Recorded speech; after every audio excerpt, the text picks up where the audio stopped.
All right, everyone, welcome. Welcome to today's speaker series. Hope you're doing well. Sorry about the short delay there, but here we are. So, I'm Kimmy. I am the VP Operations for the UCalgary Information Security Club.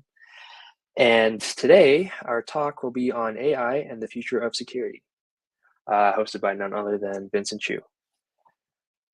Before we get started, as always, can we quickly get the attendance form filled out, and I'll provide the link in the chat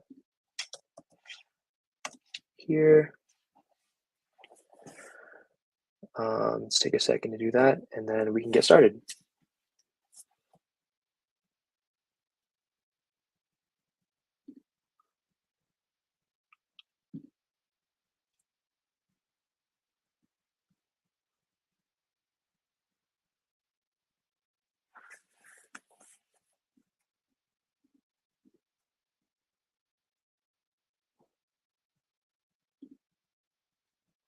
Feel free to ask questions throughout the presentation. We will do a Q&A at the end. So yeah, here we go. Please welcome Dr. Vincent Chu. Is my slide on? Should be on right now. Okay. Oh, okay, there it is. Okay. All right. It's just so what I'm going to do is not just AI. I did mention AI. So we're going to talk about AI, but there's a lot of I did say I think the topic is current state of cybersecurity from a professional perspective. So a couple of things very important. And I'll tell you right now, there's a lot more question than answer. And there's a lot of so-called professional. We are still trying to figure out how to address this professionally. Okay, and I know a lot of people have opinion. A lot of people from different area of discipline have different opinion. So, what I'm gonna do is I'm gonna post some of these questions. So I have roughly 20 questions. Post to you. I want to hear your feedback uh, regarding the current state, right? So once we get some of this background going, then we're going to ask this tough question about so-called, AI security. Um, if you want to go into detail into the AI stuff, we can do that. I already did presentation on those AI. I think I did both of them. One in B-side Calgary, and the other one is B-side Edmonton. So a lot of things have changed since then. Okay. So just recently, I teach a course. Just give you bring it up to date very quickly because there's a lot of things can happen in a very short period.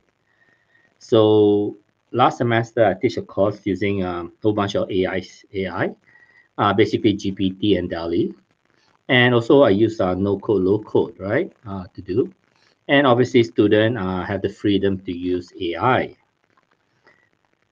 And to my surprise, so this particular course, all these students, most of the students, don't have any background in software engineering or computer science, but they just pick up and use AI, uh, just like it's and they use it really professionally, and they produce results that be way beyond my expectation. So, and what I found out is that not only here, I found out like in other country too. Okay, I'll get to the professional part later too. Is that a lot of us, our initial reaction to AI will be, oh, it's an unknown, it's new, right? And we try to protect, we try to secure it right away. Yes, that's always a good thing to do, but there's also so-called the uh, how about empowerment, right? Sometimes we can educate someone on a topic, then they will be so much better in terms of uh, so sometimes, as you know, risk is, but basically once they know it, they can use it safely. You empower them to use it, as opposed to then they have to do things behind your back, and from that perspective. So I found out that even when we empower, say when I did another workshop for seniors, so from the much younger learners to the seniors, I found from my experience, even when you empower them with knowledge, they are they are more they learn more, and they are better control. I mean, they don't have that fear, and the risk of them screwing up, I'm not saying there's no risk, is less, because now they actually they brave, right? They don't have the fear. So what I found, a lot of professional, as a professional, we tend to be trained to be more risk averse, uh, so very more risk conscious. So for that reason, that's why the approach from a professional perspective is very different than someone who take more risks, for example, right? And because of that, there's a lot of questions that raise from that one perspective, right? So I just want to let you know. And a lot of questions you see that I'm going to ask you. So this is a lot more interactive. I'm going to have another QR code where you guys can actually provide feedback, and just to understand where you're coming from, because right now we don't really have good answer for all of this stuff, right?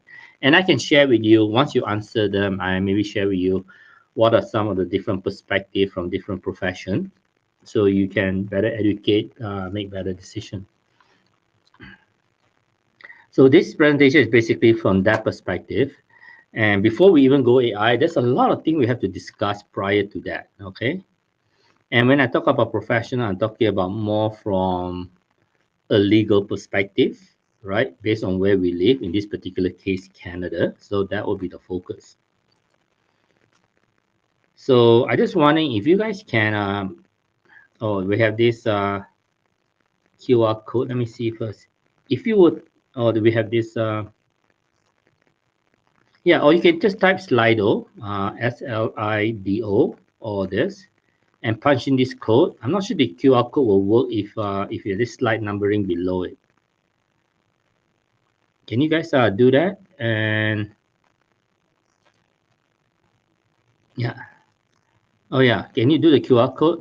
Go to Slido and maybe just put just say hi. I just want to see whether I can get your response in there. Why am I using Slido? Because it's more anonymous.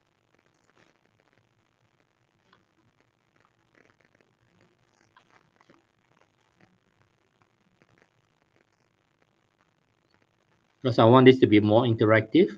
So you're gonna not only learn, but you're gonna learn as in being a professional anonymously. Okay. Okay. So yeah, if you can just please try that.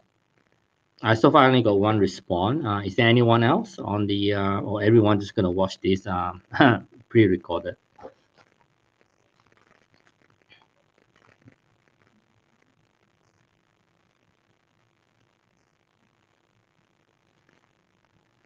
What is someone doing advertising here?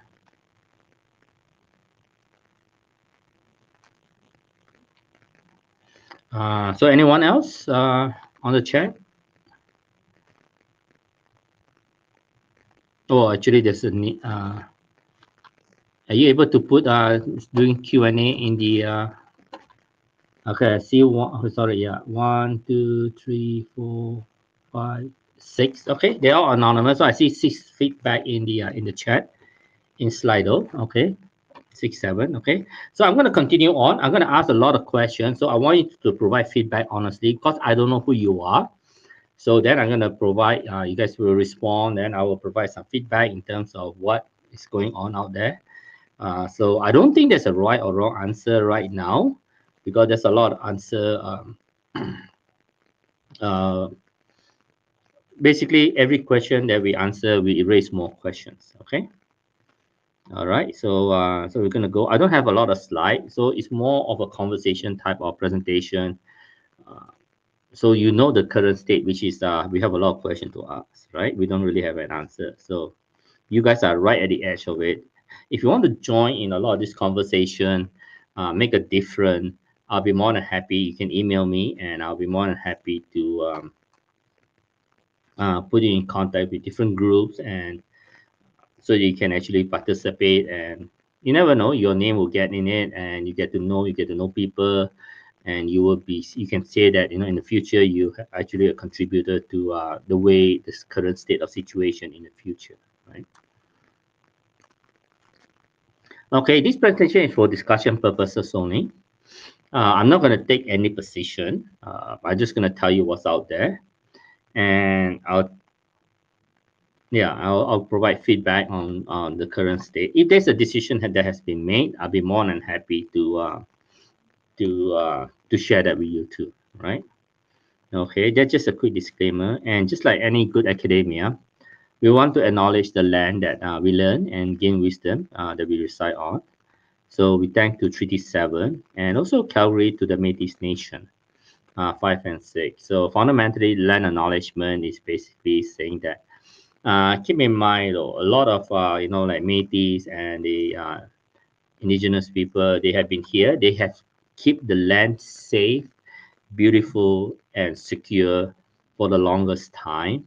And all they ask us to do the same thing, continue to keep this place, the environment here, safe and secure, just like they have been doing for such a long time, right? So we just have to acknowledge that, and obviously we're going to contribute back, right? So that's why when we learn security and AI, it kind of tied to this too. A lot of this AI stuff, I'm just going to use AI as an example, just because the topic kind of tied to AI. But a lot of the background, not necessarily AI, is the fundamental. So if AI, a lot of people have this impression that AI is going to directly do something, impact something, right? So we have learned that in security, AI can directly become a threat to the object or the value asset, or it can be indirectly as a mean to a target, right? Value asset. So regardless, people believe AI is gonna do a lot of bad things. There are that perception out there. And normally when you are only fear when of unknowns. All right. So keep that in mind. Okay. Yes, Bob. I see Bob. That's a very common. Okay, so I just will go slow so that you understand where we are coming from. Okay. Okay, so this one here, it doesn't go one like that. So I'm gonna ask you a few. I have roughly 20 questions. That's it. So security. So I don't mind showing you. So first of all, when you talk about professional right now, uh, so maybe in the chat you can let me know. Well, what does it mean to you? Like, what security professional? You guys, hopefully, you guys gonna be professional one day. So what does it mean to be professional? So what does security professional means to you? If you can just put it in the info in the Slido, just type in a sentence. What does that mean to you? Security professional.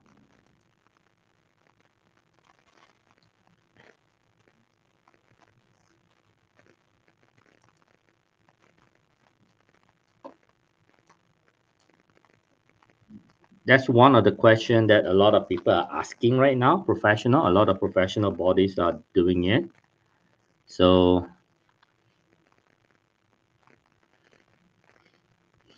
okay, professionally trained. Then there's always that question too, right? What? No, that's good that you asked. So this question that what do you mean by train, right? Who's gonna be training, right? And what is the responsibility? So what is the practice? So in since we are in Alberta, I'd be more than happy to share with you that yes, you get paid to do something. Okay, that is also part of the definition, depending on the definition. But obviously, I'm talking about in Alberta, we do have the Professional like Governing Act or something, BGA. So profession like doctors, lawyer, accountant, IT, and all that. So they are actually technically legally regulated, right?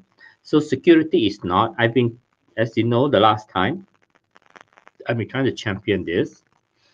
And unfortunately, I will report here first. that the government, when I talk to them, the provincial government, so according to them, uh, the chief security, that they're already doing it, everything is already done, and not only that, but they're expanding the program, etc. Okay, I'm gonna tell, basically there are a couple of security level. My perspective is that all the way from very basic security like enterprise, that you learn, all the way to more hardened environment like industrial. Then you have even militarized environment like the military, right, or space.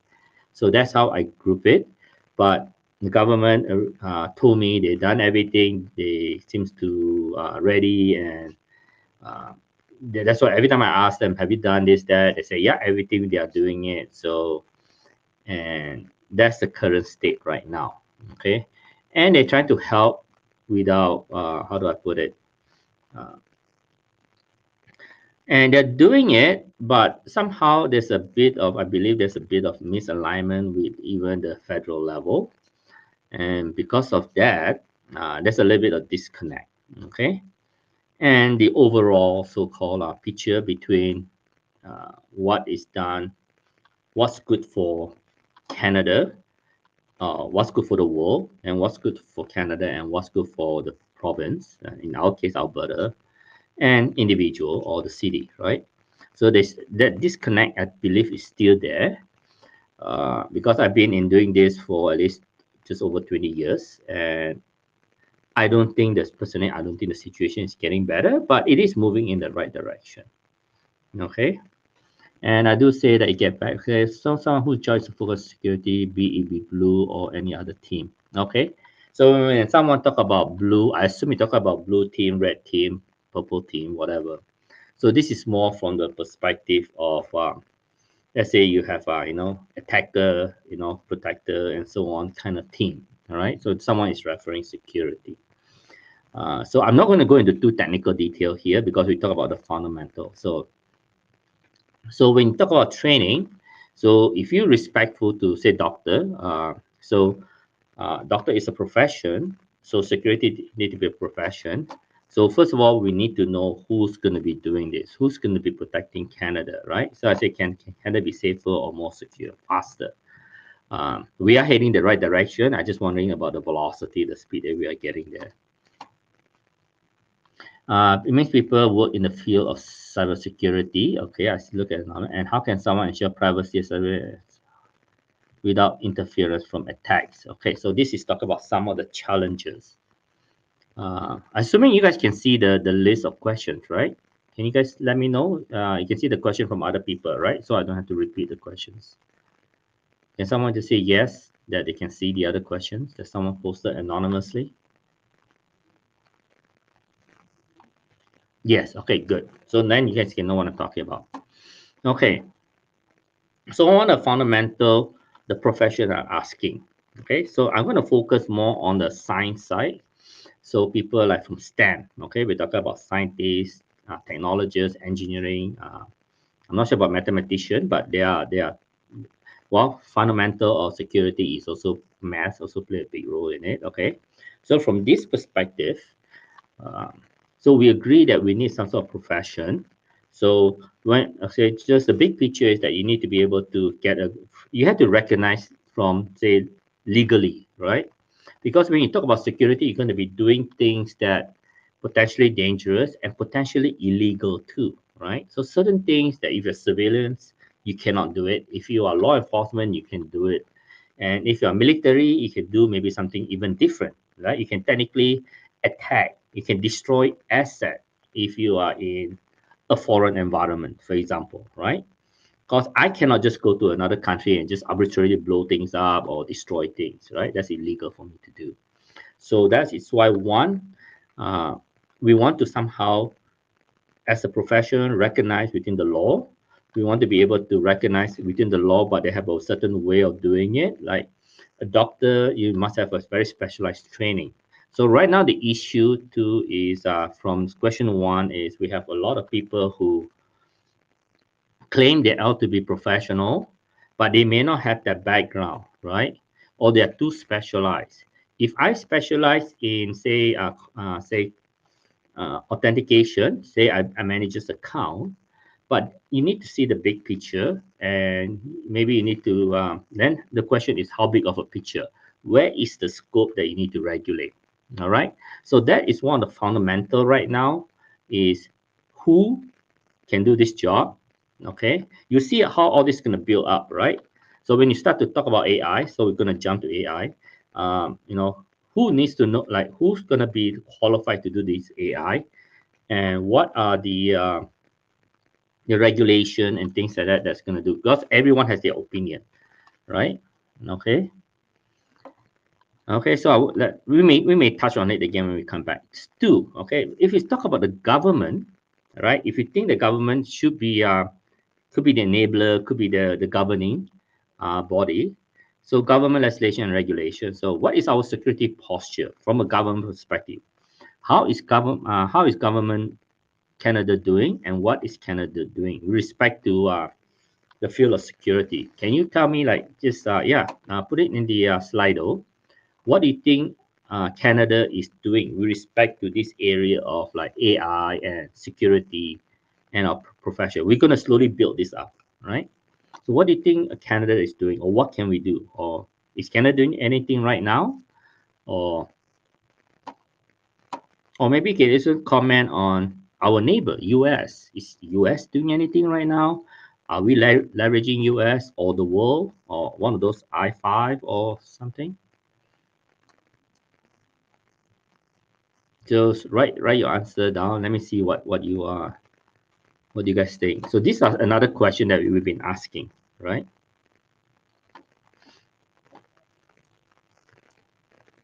Because you do not want to do things that contradict the government, okay? And you don't want the government to do things that will inhibit you from doing things, right? Doing your job.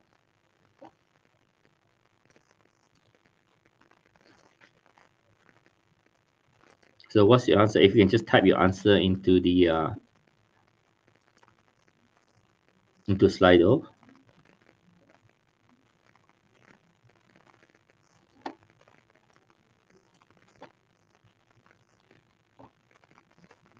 I'm not seeing anything. I'm not sure if anything.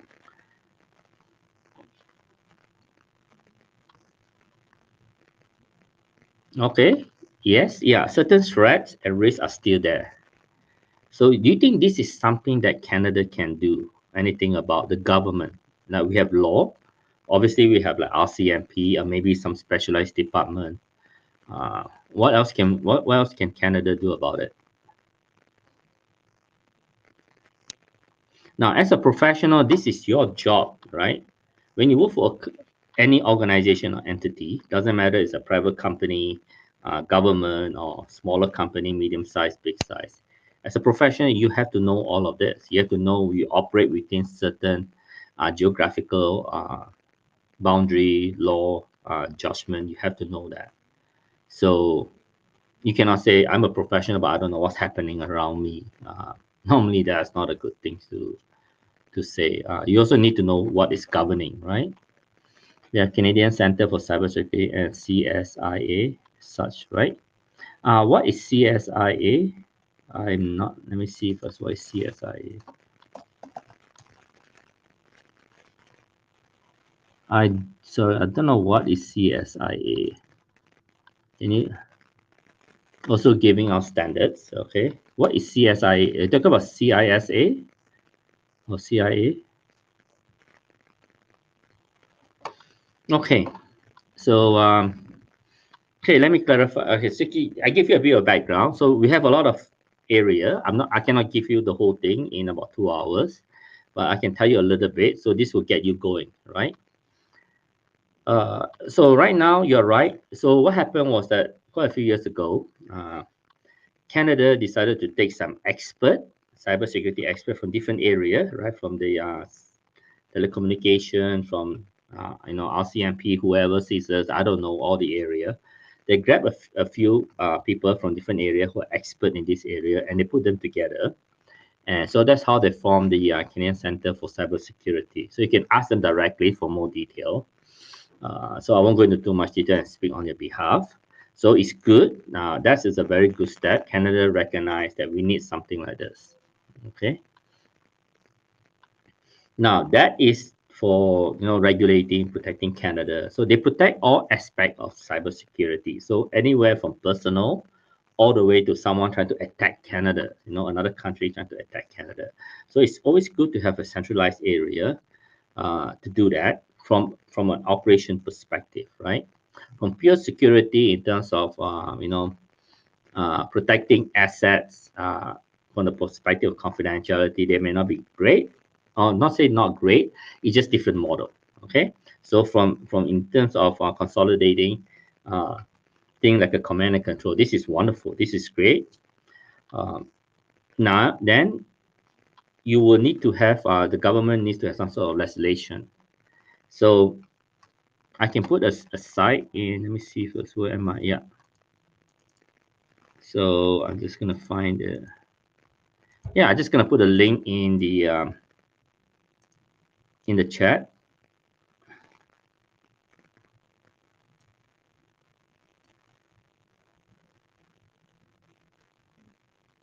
Hold on, let me see.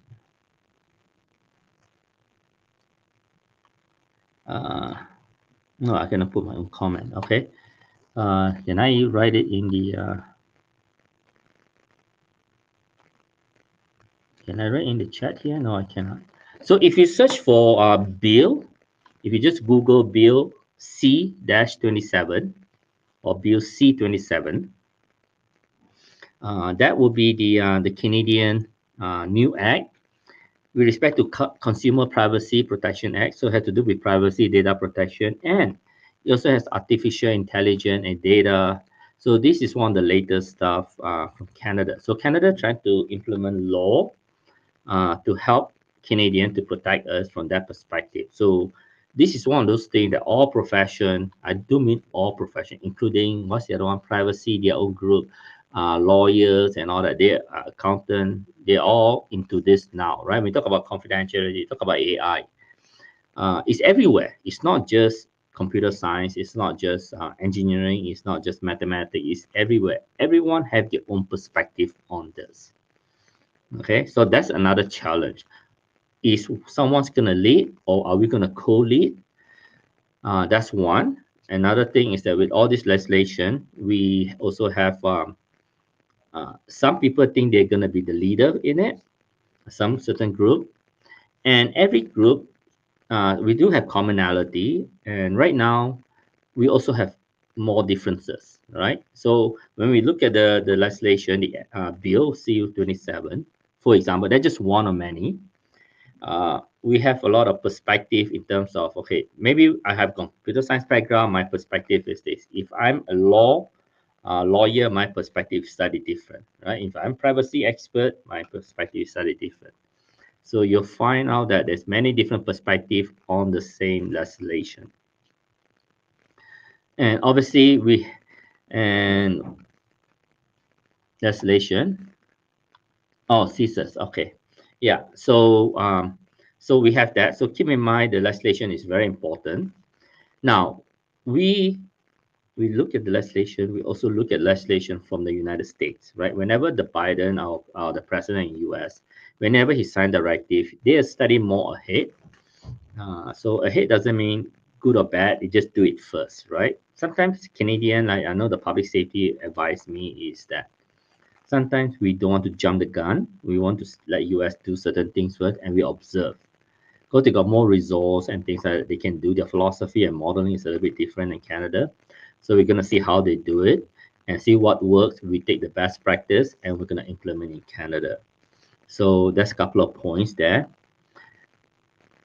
Another thing is that there are certain entities, certain profession now thinking about slowing it down, changing the legislation. Some want to fast track it. Some want it to do it their way.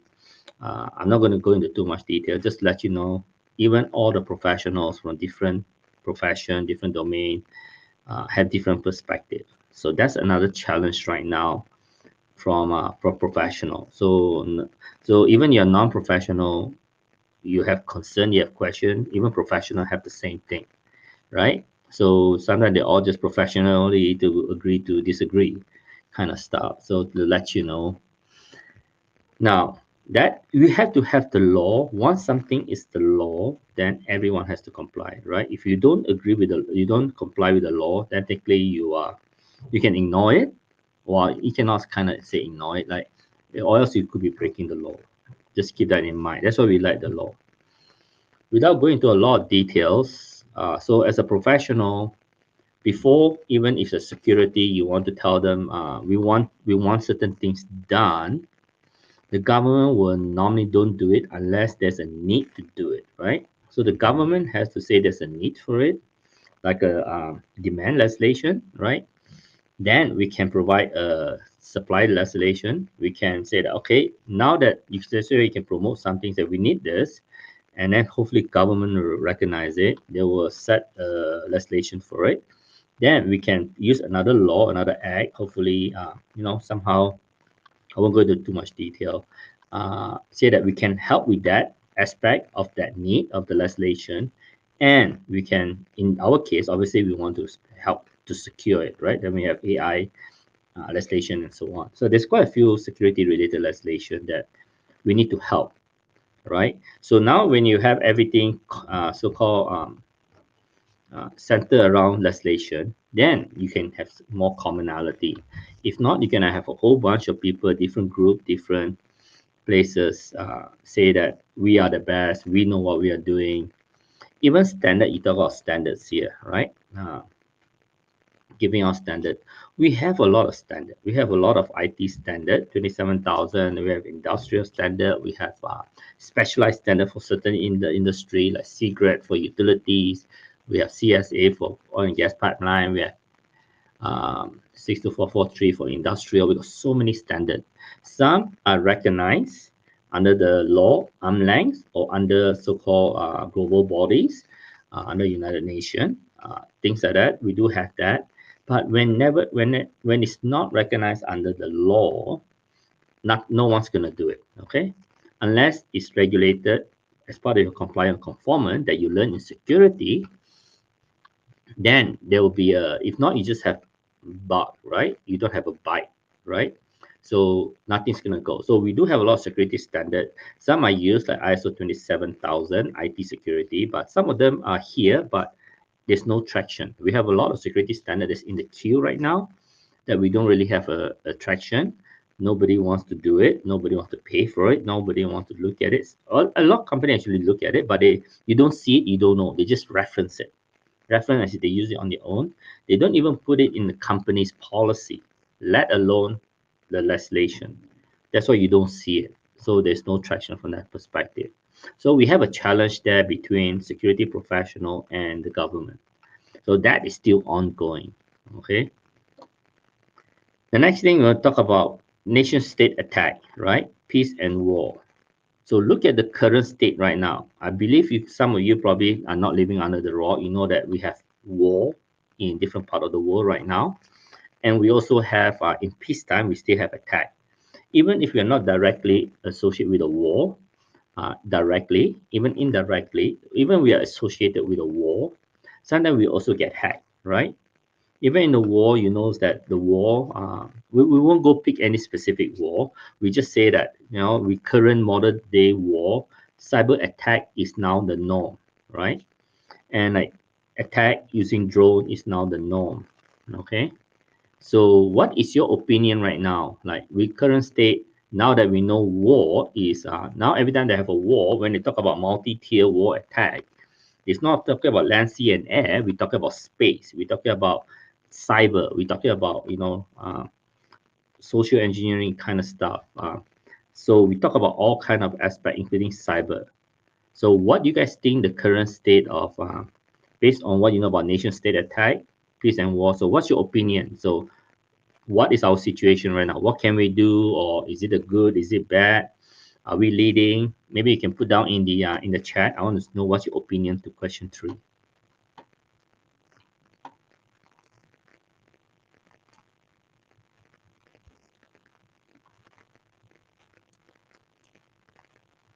or what have you heard that um, in the current state of situation now of peace and war, where does AI fit in? Where does cybersecurity and AI fit into our current state right now? So I think cyber war is common. Yeah, it's getting more common these days. Whether you are, like countries are getting attacked now, right?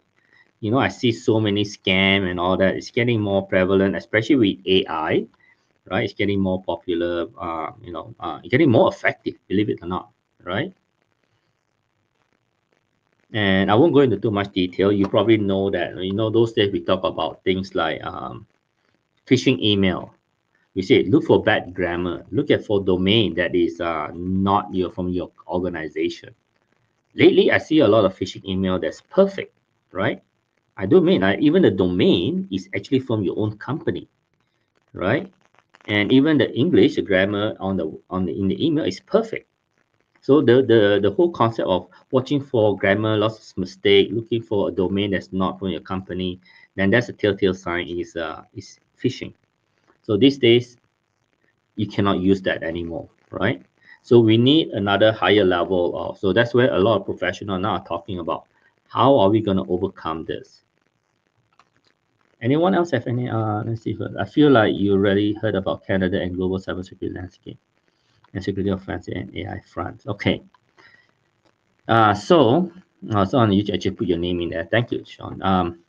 So if you go look at all the country, the G7 and I5, is it or something? Look at all these countries. They all claim to be leader in cybersecurity. Even Canada said the same thing.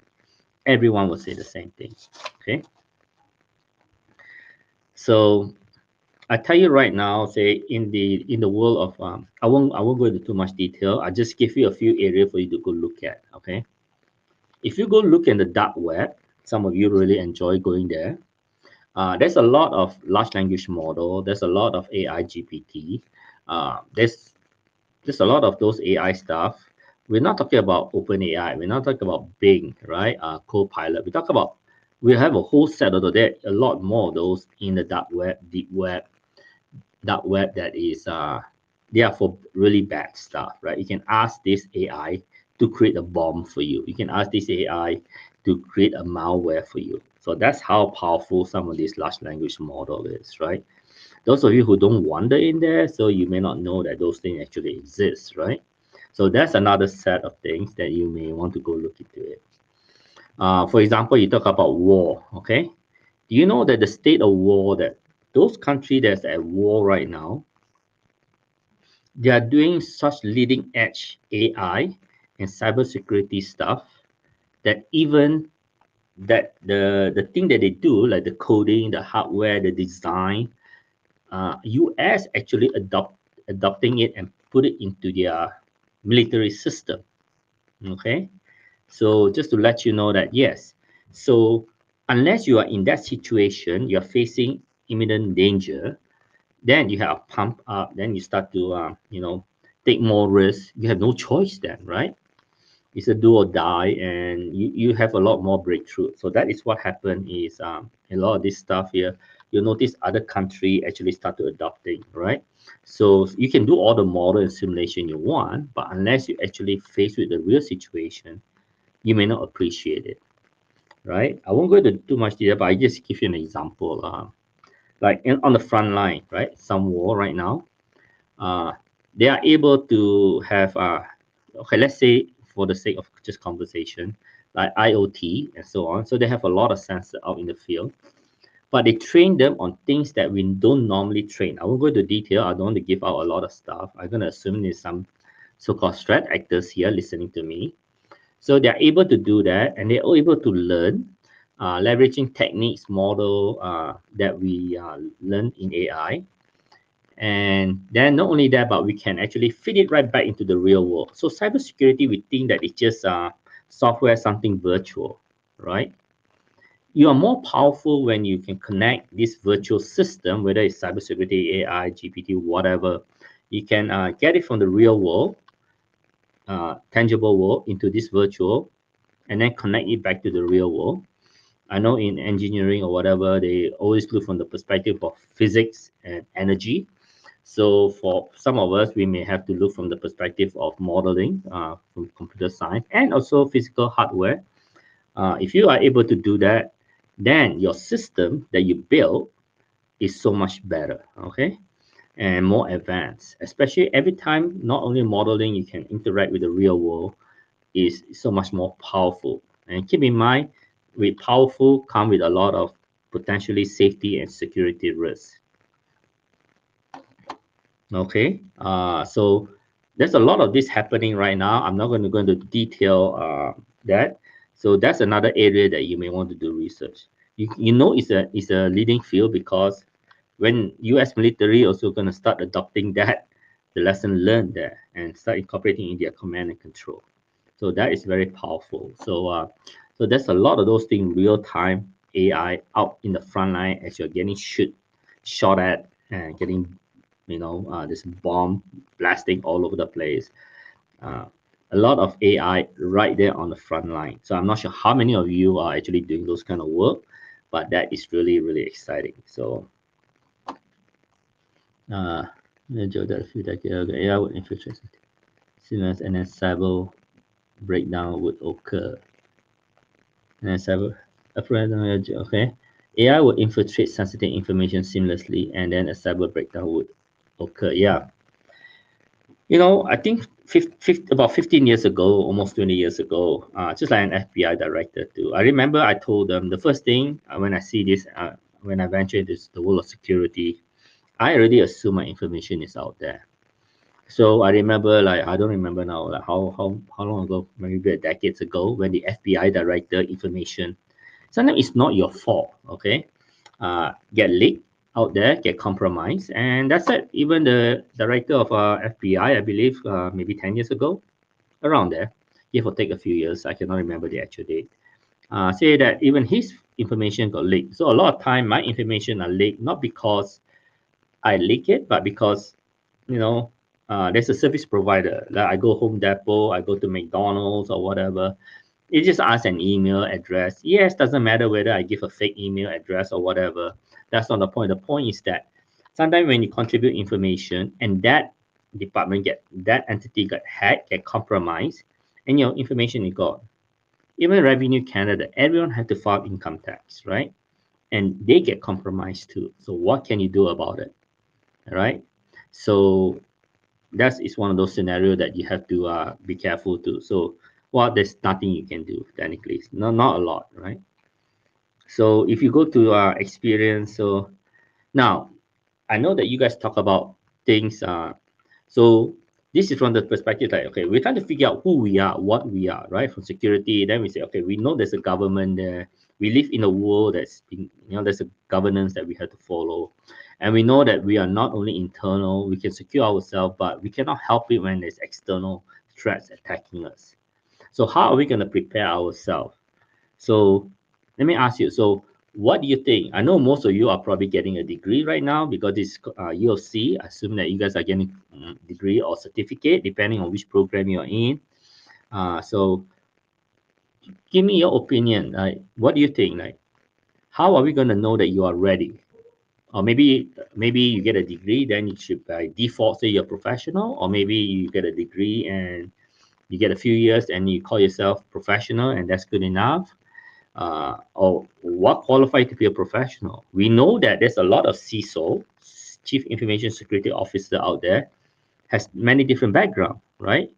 I mean, we know that it was in the news, right? Some of these CISO, they are. I'm not saying they're good or bad. I mean, they have different background, like from music, psychology, you know, non programming background. A lot of like school, for example, is teachers who become head of security or teachers become head of technology. And by default, security falls under IT and cybersecurity is kind of like governed and run by teacher education. So as you can see in the real world right now, we have a lot of head of security are not necessarily computer science people, not necessarily security people.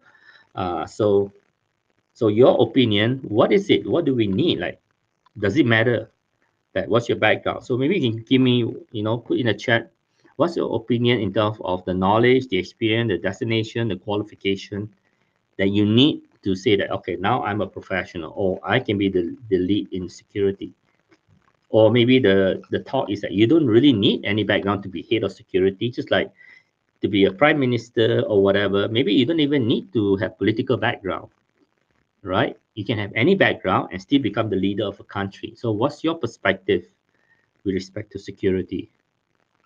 Now, keep in mind, these are the people too who's going to lead the department and going to decide how we're going to secure, how we're going to use AI, how we're going to secure AI, right? So put it in the chat. Let me hear what your perspective is.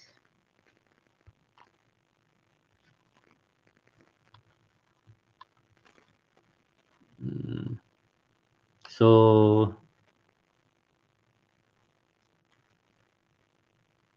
some people say destination. Some say when I know what and why. Probably when I know what and why am I doing. Okay. Yeah. Okay. So sometimes you may know, right? You may know when you're ready, and depending on who you hang around with too, right? Your environment, your sometimes what we professionally we call your sphere of influence, right? Professionally, right? If your sphere of influence is different at different location, different crowd, different environment, or small, or different in terms of you could be a computer science, but you are working in the medical field. That will have influence on your sphere of control. Uh, you think okay? We think that you're professional when you have your first job and getting paid. Okay. Working on the special field in the environment is when I think I will be qualified. Maybe after being mentored by someone who's well versed in the industry. So okay. Uh, yes, they are now. I'm just gonna jump all over the way. So destination in general, uh, yes, they do have a body of knowledge or something. Fundamentally, what it does is that it just makes sure everyone share the common knowledge and share the common terminology and share the same understanding of terms, right? Like method, techniques, vocabulary, and so on, right? And experience obviously is experience, right? If you have experience in certain thing area, I know in a lot of body of knowledge they call you subject matter expert. So to me, subject matter expert in a lot of body of knowledge, it doesn't mean you are like a genius per se. No, it doesn't mean that. If you know how to do something that I don't, you are basically a subject matter expert, right? In that particular subject, you know you're an expert because you know more than I do what to do that. I do know the expert has a legal term, but I'm not going to go there. I'm just talking about in general from the body of knowledge, right? Because sometimes it's very important if you have to do something, secure something, you know something I don't, then you're a much better person on how to do that job than I can, right? And then knowledge is also a fundamental things that you need to know. And some people, obviously, professional believe that you need education, right? You need a set of fundamental education. A lot of profession, you need at least a degree. But depending on what you want, the profession, maybe you want to become a technologist, you want to become a coordinator. You don't really need a degree. You need a diploma, maybe, right? Depending on what you want to become, the level of knowledge and how you're going to gain that knowledge is very important. I can tell you right now, we are struggling trying to figure out what is that body of knowledge, right? Even though you guys talk about here like some destination body of knowledge, it's common for different department. Like I talked to the military, say both in Canada and US. Yes, they follow certain things. They may have some foundation like CSSP. They mention it, but keep in mind that that's just a starting point for them, right? Actually, even below that, they actually some of them don't mind you get security plus. Okay, just to let you know. So how do I know that? Because my friend in the military side told me, right? So sometimes you need at least a basic to get in. Then they'll get. I think that's the highest as far as I know from a non-military perspective. Then they will teach you more. They teach you a lot more, significantly a lot more. I'm not kidding you. I have worked in the military industry. I can tell you that whatever we do in the non-military, it just very small piece of the iceberg, right? Tip of the iceberg. So once you go in there, you learn a lot more how to militarize, how to ruggedize, how to harden at a significant level. So, and that is still a challenge right now for us. Now, when I go on this committee, we not only industry people, we also have professor, we have other people from different area, right? Different, even from the government. Sometimes some of them may have military background, some of them do industrial, and obviously traditional like enterprise security. So, and sometimes we cannot decide on is there a single body of knowledge that we try to do. We are hoping that there's one body of knowledge that will serve everyone, but that's not necessarily the case. So, and also we have and then which one comes first? So that is still a challenge, right? Not everyone, like I say, if I'm entry level, I just want to focus on certain area. Let's say I want to do pen testing, right? uh Maybe that's all I need. I forgot what's the pen testing destination, SSCP or something like that. OSCP, right? If that's what I want to do and that's all I'm interested, maybe that's all I need, right? Do I need the thing that will make me a professional? Can that small area be professional, good enough? Like I'm just going to focus on something, just like surgeon, you have specialists, right? In the medical field, they just focus on small thing. But keep in mind, those people know the general stuff before they focus on the specialized stuff. You can have an accountant, they know the general stuff and become a forensic accountant that specialize in small stuff, right? Some of you, when you take computer science, you learn the general computer science, then you can specialize on network, server, security, and so on. So as you can see, certain model is consistent, and but what is it that we need? So right now there is no, I can tell you right now, they got different group of academia, different group of professional in the industry. They all have their own preferences of what it should be.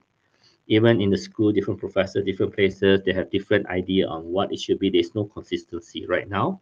A lot of professionals are trying to figure out what is this thing that we need for the industry people to know. This is body of knowledge, and maybe another body of knowledge uh, that for school to use. We call it like curriculum, right? Or maybe we just want this general body of knowledge that professional can use, can just jump right in directly because we already have experience. We can just go to it and then be better, or we pivot our career into security, or someone's coming in, look at the body of knowledge, then decide how to get that, and then hopefully we are hoping that academia, whether it's vocational, college, or university, will take that body of knowledge and then develop curriculum out of that, and then can fast track student, fast track as in make it smooth and streamlined, and can go straight into security.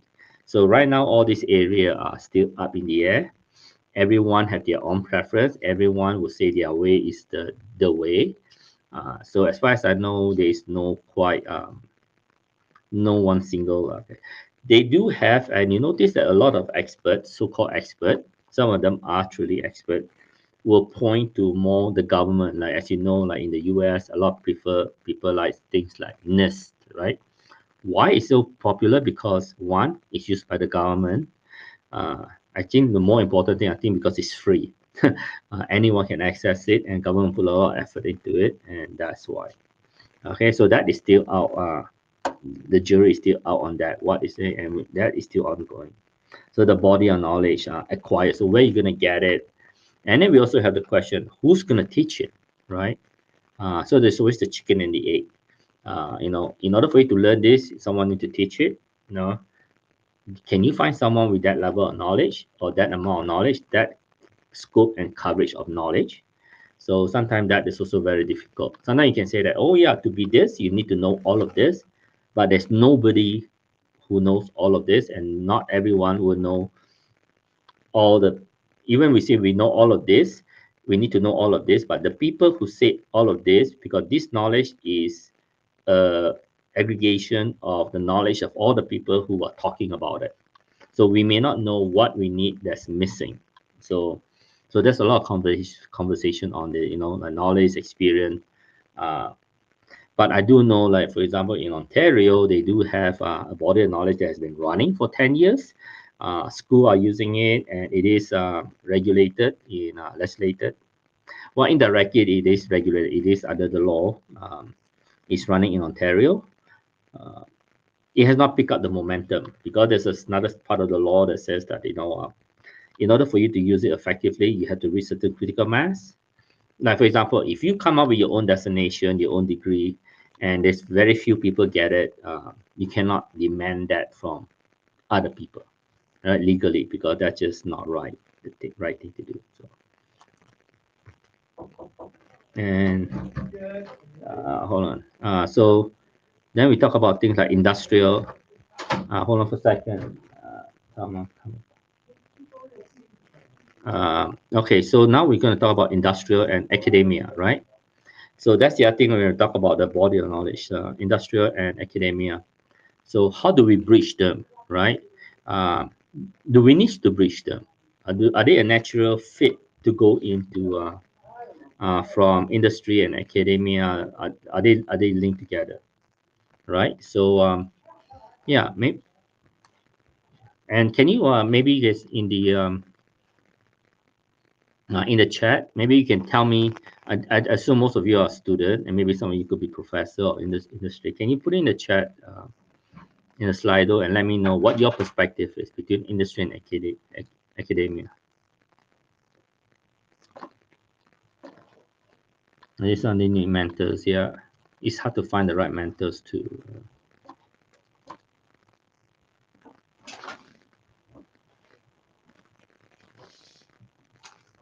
No, I have a colleague here that just grabbing his stuff. So just ignore him for now. Yeah, can you guys just let me know what your perspective is within industry and academia into competency? So now that you get, like when you guys graduate, assuming you guys are student, so what are you gonna do in academia? Like how, which one do you register? Like all the medical student graduate, they know which associate they need to go get their MD. So what do we do in our case?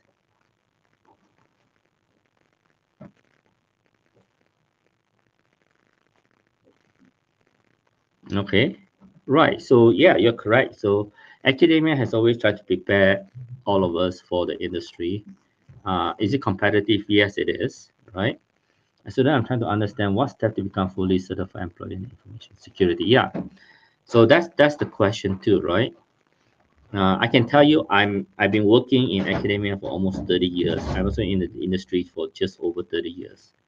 I can tell you in the world of security too, it's very hard to get that connection, the link. Right now, I don't know a lot of, I'm not saying there's no accreditation body.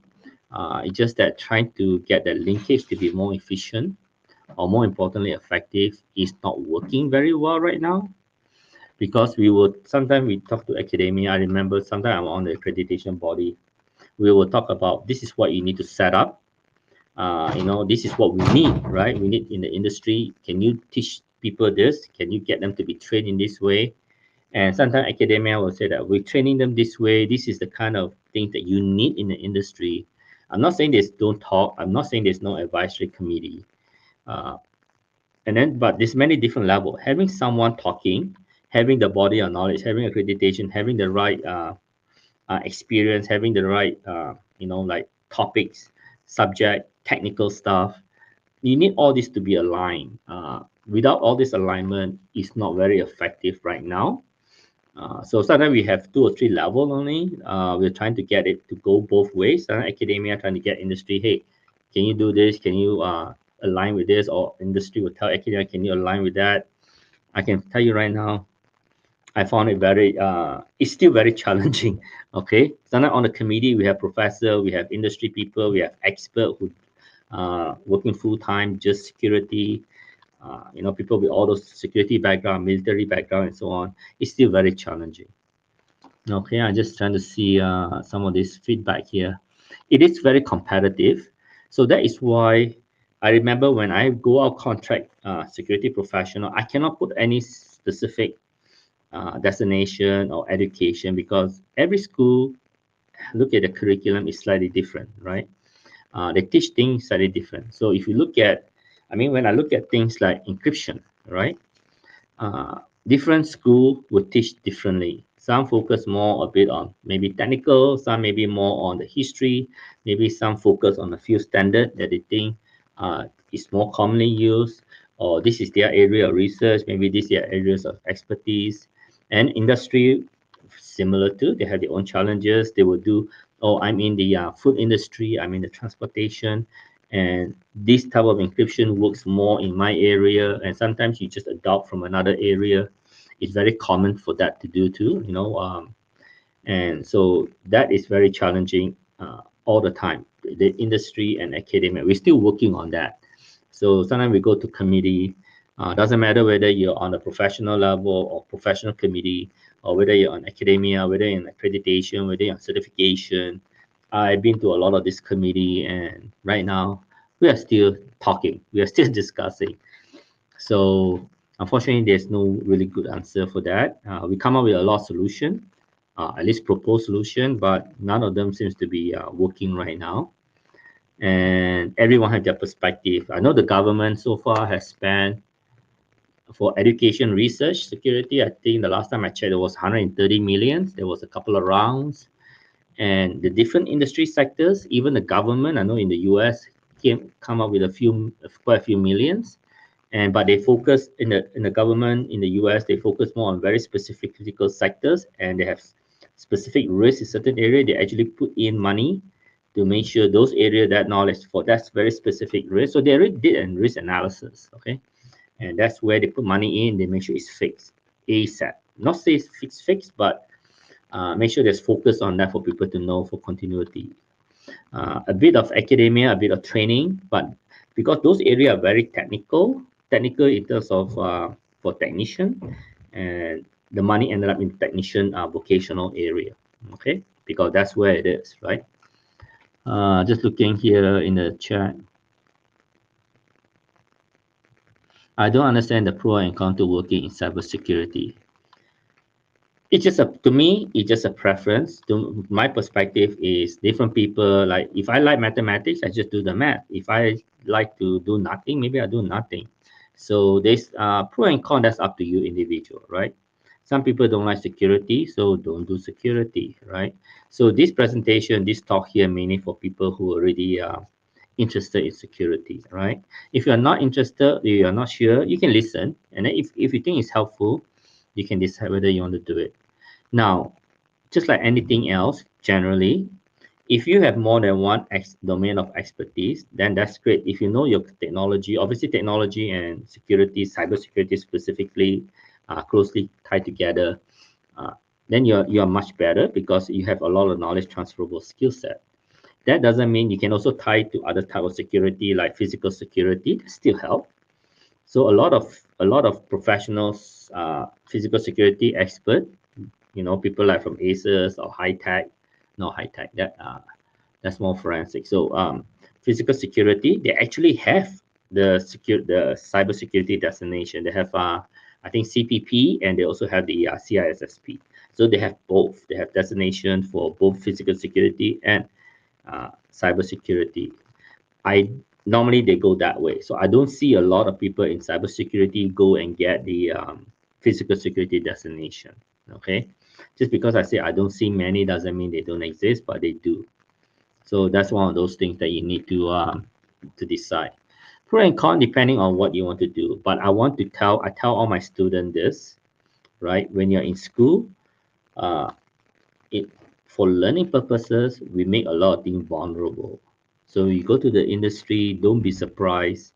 A lot of things that you do in school doesn't work out in the industry too much because a lot of things are patched, a lot of things are hardened, a lot of things are ruggedized, a lot of things are militarized.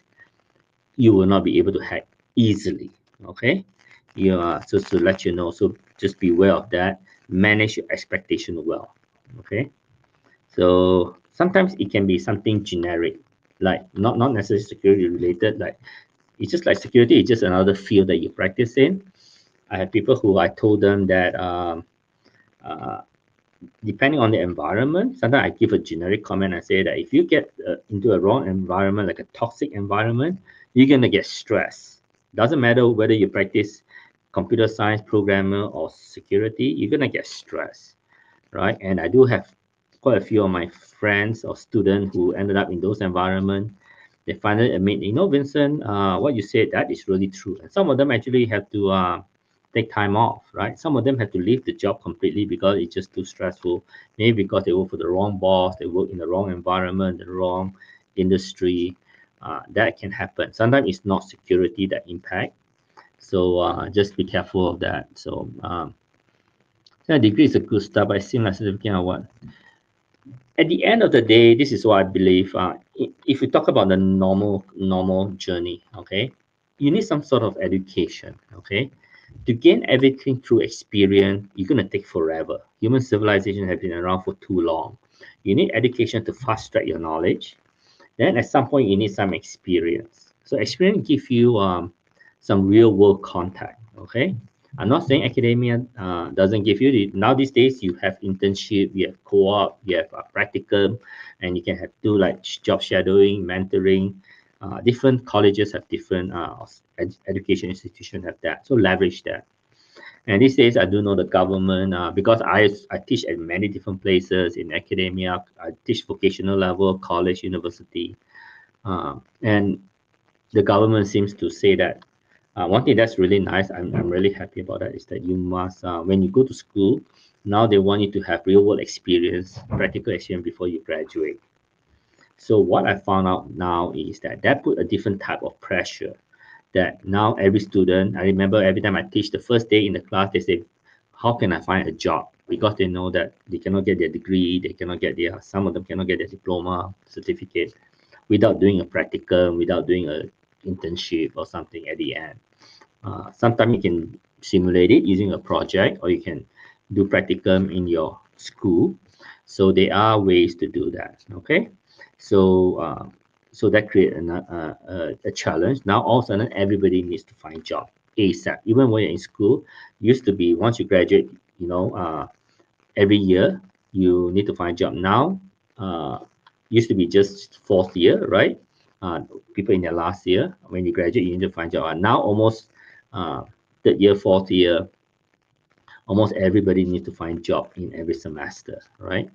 And that seems to be it ties a lot. It ties to government curriculum. It ties to believe it or not, like loans and all that. There's a connection there. Okay, I won't go into details.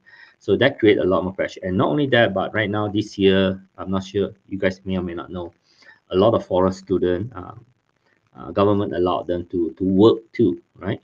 First of all, they're allowed to take a lot more program. Some of your professor or your dean, your chair would know, can share that with you.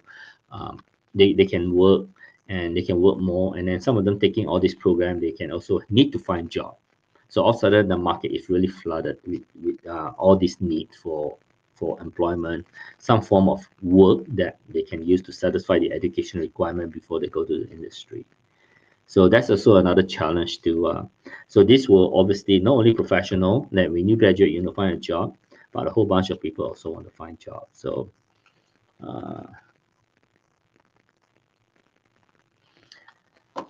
the old saying to find a job is network, network, network. Okay, network is yes, it's true. There's two things. Like they always say, what you know and who you know, right? People always say who you know is more important than what you know.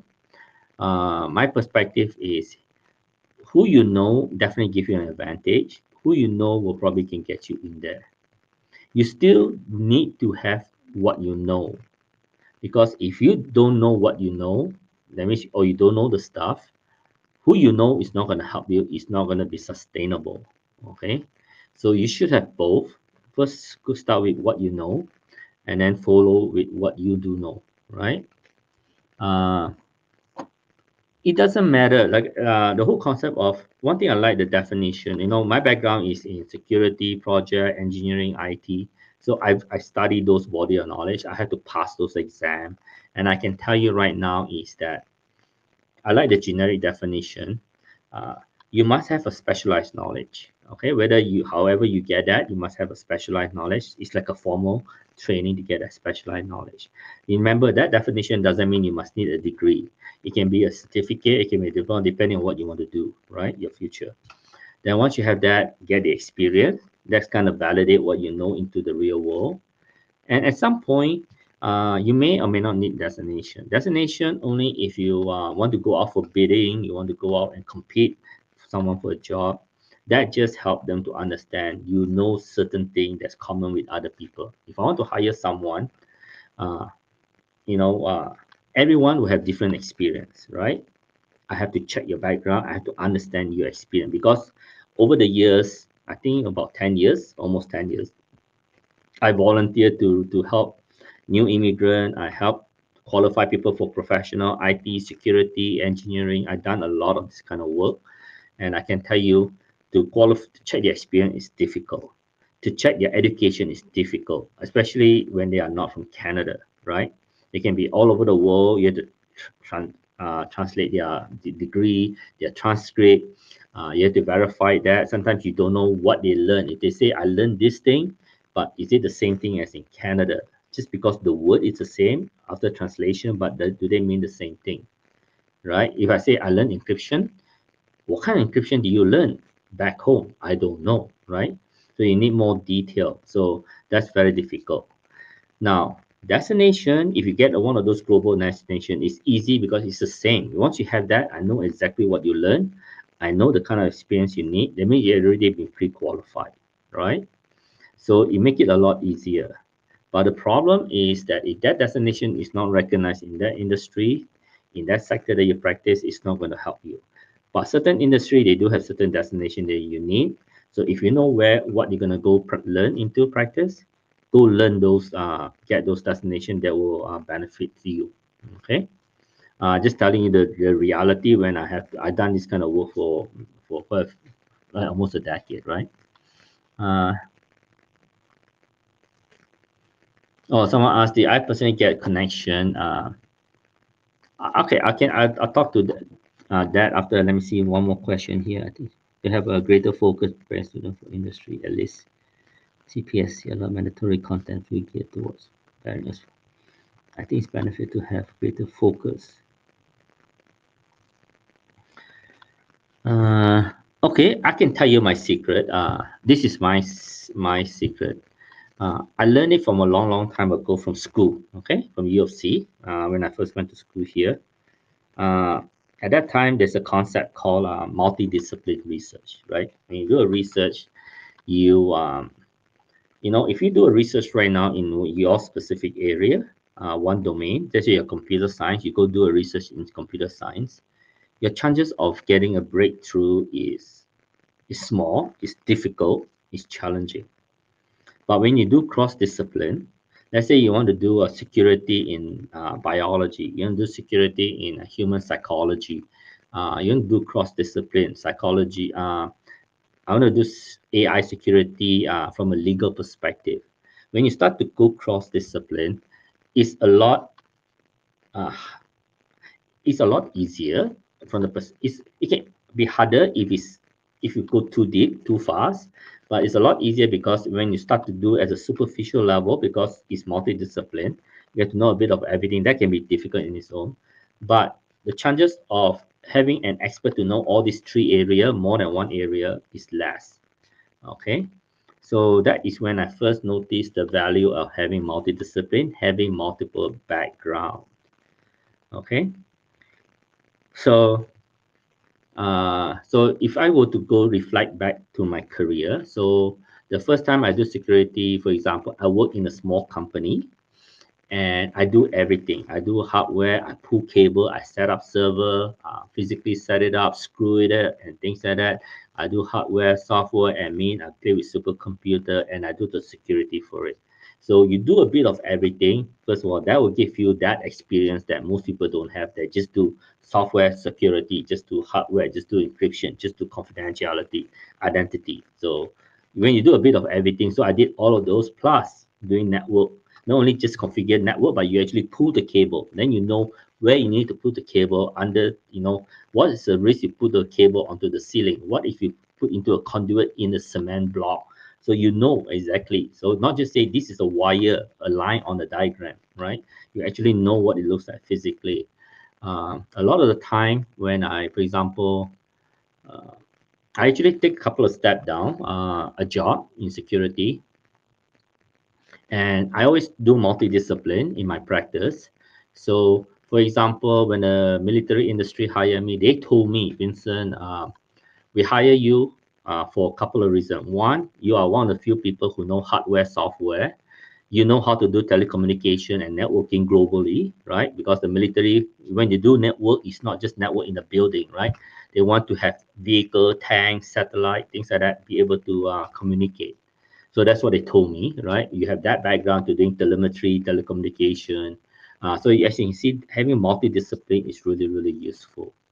Then it is, and so when I work for in a company, oil and gas company, so they hire me. They told me they hire me to do security. Actually, I don't have security background, but I'm interested in it. So they hire me. They say, "Hey, you have project management background, and you also have engineering designation. So this is what we're gonna do because IT cannot don't understand a lot of the construction, oil and gas, refinery stuff. So my job, believe it or not, at that time was to I'm because of my project management background, PMP. So they asked me to manage all their global security compliance programs. So I manage security project assessment from everywhere from Libya to Australia, Trinidad. So I manage globally, and also the and for all project, I mean all projects at that time, whether it's engineering, any kind of project, because I have an engineering degree. They asked me to do a security assessment on all projects. So I do IT project and I also do engineering project. So in the whole security department, I'm the only one with an engineering degree, PEng actually, and so I'm the only one who has to review a lot of engineering security stuff. So engineering stuff for security perspective. So that's what I found. That's what sustained me. So every time I go to different area, um, different job or different industry, whenever someone hire me, it's mainly for different uh, for multidiscipline. So I think that is how I sustain. That's how I make myself valuable. So you can think about that if you want to follow that, right? Hopefully, so yeah, so connection does help. Don't get me wrong, connection does help. Sometimes I just have to make a phone call or someone. I think there's a few times I just say, hey, you have an opening there. They say yes. Do you want a job? They say sure. I'll write the job description. It will match you exactly to the T, and you apply, you'll get it, right? So that does help. Okay. So that's some of the stuff that I found useful. Okay. So always that's why all professional doesn't matter whether you're accountant, doctor, lawyers. One of the component is continuous professional development. Okay, that is a requirement in all profession, classified professional. If you look at a lot of bodies, a lot of entity bodies, for them to have this continuous improvement and all that upgrading, configuring, tracking, all that kind of stuff, they also follow. I don't remember now. It's ISO 17025 standard. So that's almost like a professional development for entity. So as you can see, the whole concept of continuous improvement is so important. Not only that, but it also applies to security. Like when the military take their, go to what do you call it, buying commercially off the shelf stuff, they'll have maturity model. If you look at level 1 to 5 or CMM 2.0, which is the cybersecurity maturity model 2.0, they also have this improvement. You must have that improvement. So it's not only in the profession, but it's also on the entity regulatory body or professional body, and it's also in the practice itself in security that you must have this continuous improvement. So obviously CMM, they have like level 4 way to do quantification. Then not only you have improvement for efficiency, but you also have to show, illustrate that you can improve from a perspective of effectiveness, right? You can be efficient, but you're not effective. That means garbage in, garbage out. That's not going to work. So that's also very important that you need to do. So that's also another thing that we're trying to figure out too. What do you need to know in order to improve, right? So that's also another challenge too right now. Is the current maturity model? We have a lot of different model, right? We have 15.504, 12.2 bootstrap. We got so many different type of maturity model too, even related to IT, technology, even security. There's so many different model. We're trying to figure out which one do we adopt to, right? So that's another question that we don't have a good answer to. Okay. So we talk about right skilling, upskilling. So what is the right thing to do? So we talk about AI and quantum system right now. Okay. Now here's the tough question. Maybe this is $1 million question. So what is AI? Maybe you guys can write down. Yeah, right now in the chat. Tell me, what is AI to you?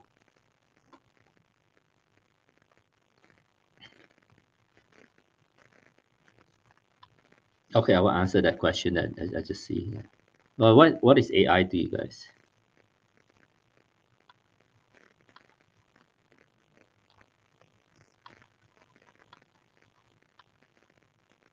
Yeah, so write down your answer. What's AI? I'm going to answer this question. What is the main difference between software engineering degree and computer science degree? Okay.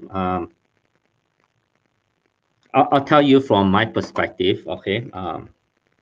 So I do have degree. I do have engineering degree, computer science degree. I have software engineering degree.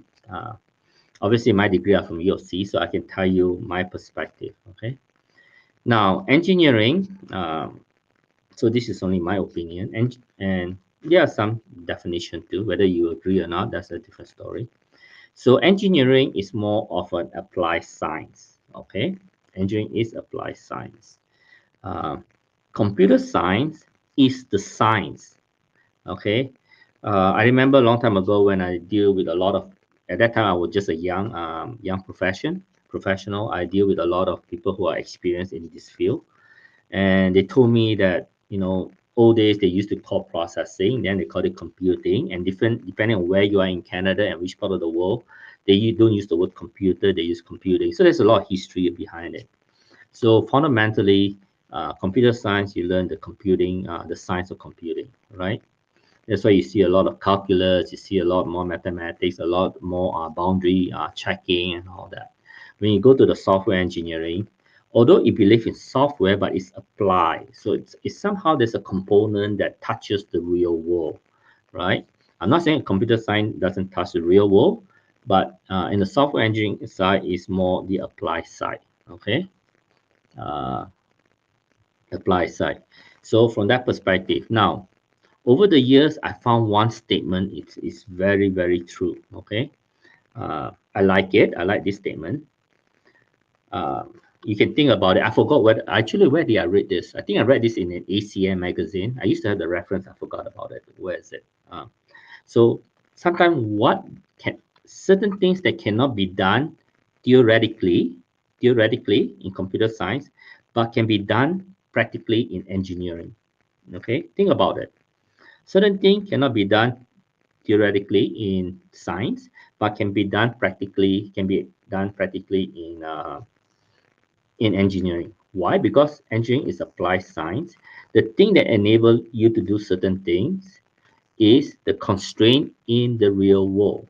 Because of the constraint in the real world, when you apply the solution, it doesn't cross that limit, the boundary, and it will work in the real world. That you cannot do it in theoretically, because theoretically you may not have a boundary, a limit. Your limit can be too far off that is not possible to do. As far as your mathematics and concern, it doesn't work. I run into this so many times when I deal with researcher is that they say, Vincent, this cannot be done, and some of them even accuse me of lying. But when I say it's working right now, I'm doing it right now, right? And that's some of the challenges that sometimes. Don't get me wrong. I also do research in academia, and so that's what I found is that sometimes what doesn't work theoretically but will work practically in engineering. So that is some of the difference. So you can decide where you want to practice. Okay, that's just one aspect. There's many more aspects. I take computer science because sometimes I like the theory too, right? You can see the possibility. So sometimes when I look at the engineering side, also has limited because they have this boundary, right? Sometimes the boundary is there because they have the practical solution, but they may not have the theory. So the computer science actually helped me to see the mathematics. So sometimes I still may not see the furthest boundary, but I can see the next level up, the next set of so-called boundary. So I can maybe expand it a bit more. I can do a bit more breakthrough. So computer science sometimes really helpful from that perspective. That's what I found from my experience. I remember one time I was doing some engineering work for that year, and I managed to use my computer science, especially Uh, there was a professor there. He teach a really good course. I really like it. The Professor Aberley, if you guys know him. I thank him. I think I just saw him not recently last year. I thank him again as that his course actually so useful that I got a lot of breakthrough, a lot of advancement, a lot of promotion, a lot of bonuses from his that one course in computer science. I found that really useful because it helped me break through so many constraints that engineering has to do things that I never thought possible with the knowledge of science. So AI is a blessing, but also a curse in my eye because the potential of job layoff. Okay. Uh, Now I'm gonna put a comment on that. Okay. Now, if you actually been to the real world doing real AI, okay. Now keep in mind, it's just like IT. Okay. If you look at historical, okay, remember people say that when the horse carriage called a car get invented, all the horses will be gone. We don't need horses anymore, right? But horses are still around, but there's just more cars, right? Same thing as AI, okay? I give you an example, okay? If you go to the industry, some of you probably have gone to the industry and work in AI. So a lot of places where they have AI. Now, yes, AI will replace some job. Depending on how you look at it. I work at places where they tell me, Vincent, if you implement certain things, you cannot lay anyone off. I don't want anyone to get laid off. But I told them their job may change, right? If they are doing this thing manually, now they have to use AI. So I told them that will be the requirement, right? If you do certain things, you do a job that doesn't need AI, but AI replace that job doesn't exist anymore, but you can have to change your responsibility, the way you do your job. If not, then it just doesn't make sense, right? How can you continue doing a job that doesn't exist anymore? But we will give you another job. Then you're gonna get into another situation where everybody want to fight for that brand new job, that different kind of job. You'll run into that too. So I run into that before, and I sorted it out with the union people, and everything works fine. Now keep in mind when you start to put AI, guess what? You're gonna have a whole bunch of stuff. Keep in mind, when you lay off someone, that person and the brain, the knowledge, the intelligence is out the door. When you have AI, when you decommission it, you may not delete it. You may have a backup. You may archive it. You may have a revision of it. It's gonna stay in your company. It's not gonna go anywhere, right? Unless you delete it. Most people probably will not delete it. Then it's gonna stay. Now, just keep in mind with AI, depending on how mature your company is, then you're gonna have more security people. You're gonna have more security people who specialize on protecting system.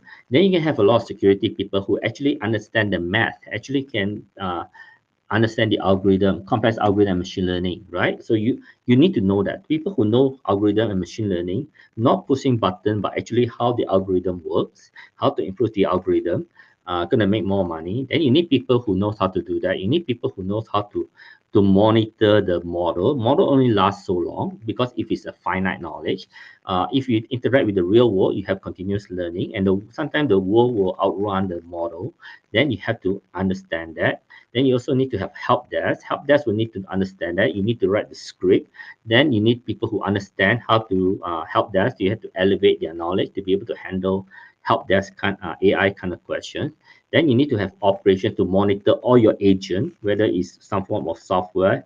I don't care whether it's app or whatever is out there in your enterprise. You have to monitor that. You have to track them. You have to monitor them. Whether they're gonna go rogue on you, they're gonna go wild, gonna be a threat, or they're gonna become obsolete. They're gonna be inefficient, not effective. So as you can see, having AI sometimes can create a lot more work, brand new opportunity, brand new jobs. There's so much more, and then the way you interact with AI, you have more different layer of defense, and defense in that is very different. And you have, for example, part of my presentation in I think beside, uh, is it beside? Yeah. So you can have we will talk about hallucination, but if you look at it carefully, it can go beyond that. You can hypnotize an AI so that AI will do what you want. You can bypass the AI. You can, you have so many more things you can do with AI that you cannot do right now that researchers haven't even considered yet. Okay, if you look from that perspective, you see a lot more threats coming to AI, right? Just for fun, those of you who are interested in AI, or especially things like large language model, LLM, just go search OWASP, OWASP. Just search for their top 10 LLM. So I'm not talking about the one that talk about SQL injection and stuff. I'm talking about the ones very specific to LLM. And you'll find that all 10 of them, you can actually implement them very easily in our GPT or AI out there right now. Okay, it's just like imagine go to almost any database on the website and you can inject a SQL, you can perform a SQL injection. Imagine you go to any website, you can perform SQL injection. This is what you can do. If you look at the LLM from OWASP, you can actually do most of those things out there right now in the industry. But you as a professional are not going to do that because you're a professional. You're not going to destroy it unless you get it legal permission to do it, right? So yeah, so keep that in mind. So I'm just gonna skip to here. So now this is more for you guys. So assuming most of you guys are students, so tell me. So I already told you there's a lot of possibilities. So tell me, like, what are the current opportunities for you, learners, right? So now that you learn, so what do you think the future is gonna be like for you? You can think AI. You can even think quantum. Another thing we're trying to do at quantum, I'll let you know right now. Every conversation I have with a lot of professionals on different committee, different group is that eventually we ended up talking safety, security, quantum, AI, all in the same conversation. We cannot isolate one without the other. Okay, just to let you know this. Yeah, and then how can you prepare to create this future opportunity? Remember, I say the word create, right? So how are you going to create? I'm not talking about just business entrepreneurial. So understand the technology, understand that how do we call that the domain, right? And see where is it going to lead to. Okay. Is professional, yeah, is being a professional in your future. How does public know when you are a professional? So if people want to hire you, you say a professional, how do they know? You know, right now I talk to some people, they say that I will hire security people, but I can hire them from all over the place, all different university. All university will teach, they will teach generally the basic is the same, but there's a slight differences between a security degree from different universities, right? So how do you know all of this? Now, I want to tell a story about these future opportunities, right? If you look at the original paper from Alan Turing on AI, right? So he has a list of things, right? From the very basic, talk about how do you identify. It doesn't say whether this is artificial. It's just that how do you know a computer start behaving more like a human, right? When you cannot distinguish between is this a machine talking to me or this a human, right? If you look at his original paper, he has a list of items. I saw a few review on that paper, and you'll find out. Go read it for yourself. It's really interesting. You'll find out some of them still apply today. Some of them are realized now with GPT, and some of them are not realized yet. And some people say some of these are just will never be realized. And I'll tell you right now, based on what I see, I think some of them may be realized anything from 3 to 10 years down the road here. Why? Because of Elon Musk, Neuralink. And I believe depending on how fast Neuralink and what it can do, it may satisfy some of the item list from Alan Turing, right? You can go look it up. It's not it's there publicly. You can go check it out and see whether you agree with me or not. Yeah, so can you, yeah, so this, let me see, yeah. Can you let me know what is the what do you think about the your future right now as a student, based on what I said here? What is the future right now? So maybe this is where you can talk to the. I believe every department now at UOC, they seems to have at least one person that can. Sometimes they are specialized in certain program and so on, but there should be some person you can go to ask them. Although they may not have the background, but hopefully you can talk to the department, say, hey, can you have this one person maybe do a bit more research or find out how to help you to propel your career based on what you learn to propel you into the industry. So I don't mean just transition, go get a job, but project you, like launch you into a very specific area, maybe even create that opportunity for from industry, right? Uh, so yeah, maybe you can put down, give me some of your feedback. So let me see whether you're aligned with. Let me know what your perspective is. I do know uh, that it's a great thing. A lot of faculty now have someone that helps students with careers. It's not new, but I start to see that pick up a lot more in different faculty, right? Keep in mind, I do teach for a lot of areas and faculty just at the University of Calgary and other places. So I see that happening. So anyone have any opinion on that as a student?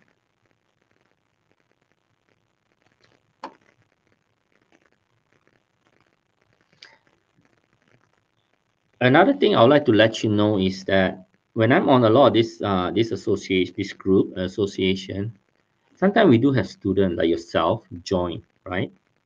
And you'll be surprised that one thing I see the benefit of having yourself on those some of this committee, especially as a student undergrad, is that sometimes I don't know, old people like myself, we forget the basic. We forgot what is it like to be young. We forgot that excitement, that that drive, that insightful things, that the excitement that you guys have, that they see all the possibility. All we see, I'm gonna tell you that based on my experience and background, I've been trained to be wary about risk, right? I'm pretty sure most of you are not, because you guys at the stage where it's best to engage a lot of you, and you guys can actually have this breakthrough that I cannot do it anymore, right?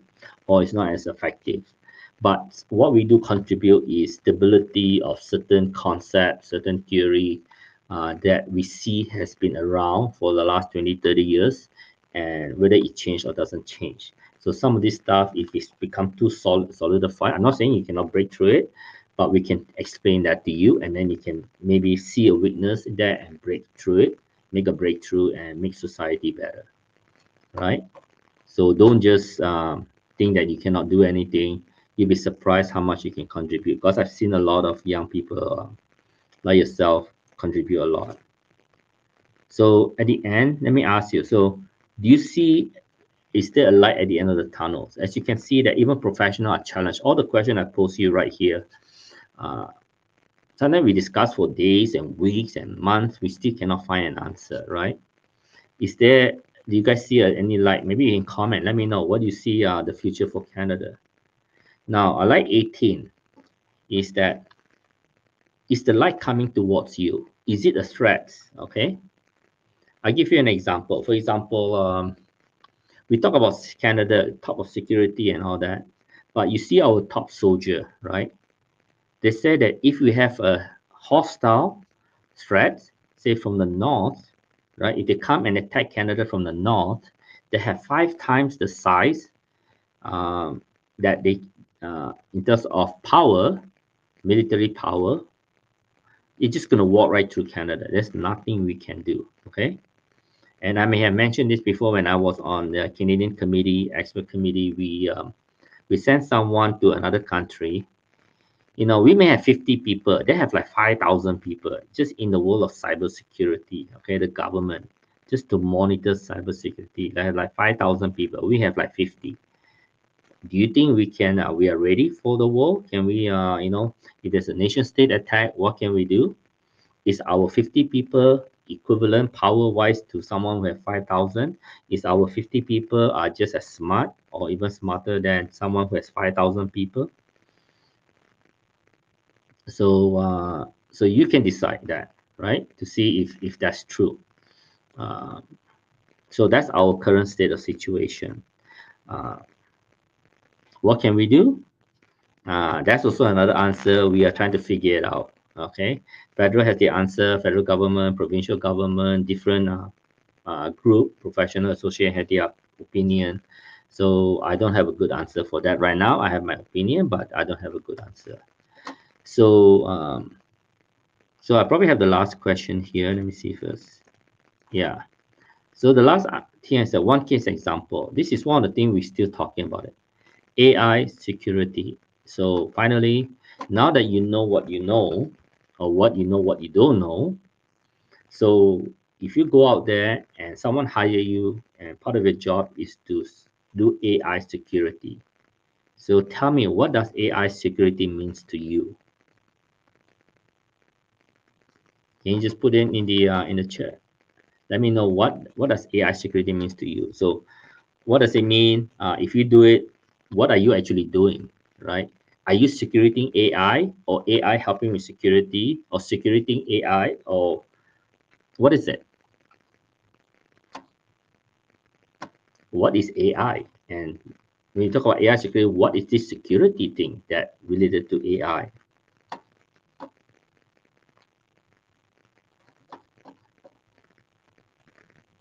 Keep in mind, in the interview, they may ask you, what's AI security? So how would you answer that?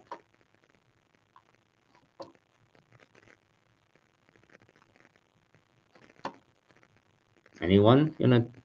Keep in mind, all anonymous. So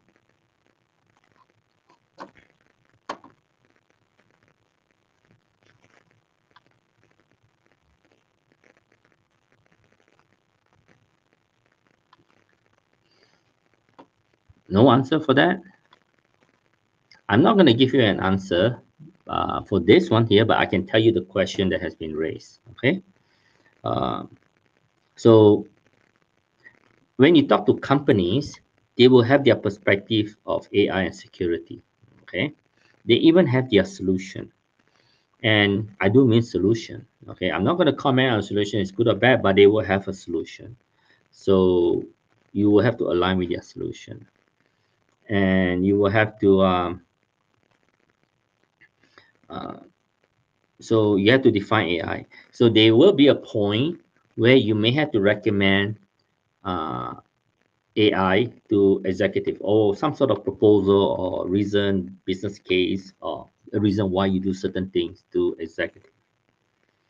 I can tell you right now, one of the things I do, I also teach at the business school. I'll tell you that to build a case for this stuff, a lot of business people, including people when you go work for a company, a lot of them will have training in AI security too. Okay, I'm not saying they are like a programmer level. They know how to use Python to connect to machine learning and then create a whole bunch of solution that is using AI techniques. I'm not talking about that. They still know those exist, and they know from a business perspective how to handle the risk from a business perspective.